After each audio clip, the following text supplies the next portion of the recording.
मुंबई नाशिक महामार्गावर धावत्या कारनं पेट घेतलाय। खळबळ यामुळे एकच माजलेले भिवंडीतल्या पडघ्याजवळ ही दुर्घटना घडली। गाडीतील दाम्पत्य तात्काळ बाहेर पडल्यानं मोठा अनर्थ होता टळला।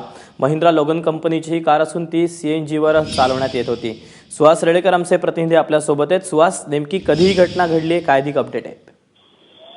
दीपक, ही दुपारी 3-3:30ची घटना आहे की ज्या वेळेला शिखरे कुटुंब मुंबईवरून नाशिककडे चाललं होतं आणि अचानक तळवली फाटावरून जो आहे मुंबई नाशिक हायवेवरती, त्या ठिकाणी अचानक गाडीतून धूर येताना त्यांना जाणवलं म्हणून त्यांनी पटकन गाडीतून उतरले आणि बाहेर पळाले आणि त्यानंतर गाडी पूर्ण पेटली। त्यामुळे जीवितहानी काही झालेली नाहीये, परंतु गाडी जी होती लोगन महिंद्राची ती पूर्ण जळून खाक झालेली आहे। सुहास, वाहतुकीची परिस्थिती काय आहे?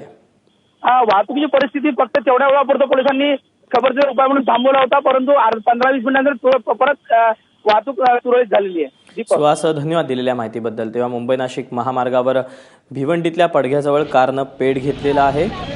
मोठा अनर्थ होता टळला।